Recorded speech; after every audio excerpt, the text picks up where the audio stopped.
Hi guys, hope you're doing well. My name is Laurie Brown.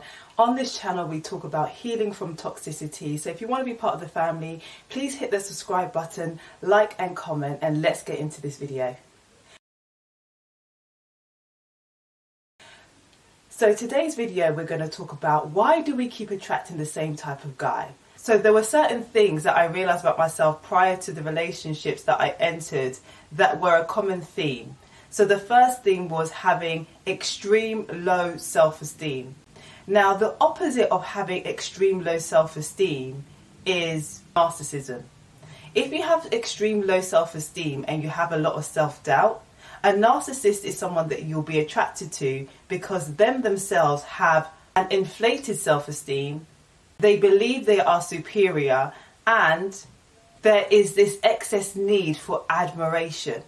We all know that they are extremely insecure people. However, their coping mechanism is the opposite of somebody who has extreme low self-esteem. It's almost like they have done a complete 180 to say, I am going to flip this low self-esteem on its head, and this is the way that I'm going to now view myself so that I do not get high.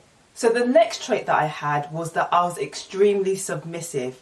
And I mean, I will do whatever you want me to do. I would go wherever you want me to go. That's how submissive I was. But I think that stemmed from also having low self-esteem. And for somebody who is extremely submissive, the complete opposite of extreme submission is control. So you can see how those types of people will gel together. Someone who's quite controlling, someone who's quite demanding, someone who exerts authoritarian behavior. And so for you to exercise that extreme submission, you need to be with someone who has extreme control. So that made sense to me. The next trait that I had was too forgiving. And I think sometimes when you're too forgiving, well, I'll speak for myself, it kind of came from a point of not wanting to be abandoned. Because if you don't have any boundaries, then people can't leave you because you're too nice and you're too forgiving, right? And the opposite of being too forgiving is it's obviously being too unforgiving. And people who are unforgiving, they lack compassion because they can't see your perspective when it comes down to things, and also to hold grudges. So you can also see that somebody who likes to hold grudges is also quite controlling, and someone who's controlling can also exert narcissistic behavior because they need a lot from you in order to survive, and they need to put you in a certain box. So the next trait that I had was I was too understanding and too nice. You know, I'm that person that somebody will walk past me and probably stamp on my toe, and I almost act like, oh, well, if I wasn't on this path, then maybe that wouldn't happen. So I'm the one who should be sorry. And you can see very quickly how that is not a healthy outlook on how to view yourself with that lack of importance. So the opposite of somebody being too nice and too understanding is someone being ruthless and cold. And so when you allow people to take the mick out of you, or when you don't have boundaries, or when you don't respect yourself, people can walk all over you. And that intensity of somebody being so unempathetic and so self-centered can only attract somebody who is too understanding and too nice. I say all of these things to now say that if you have listened to any of my videos, one thing that I do talk about quite a lot is picking from pain.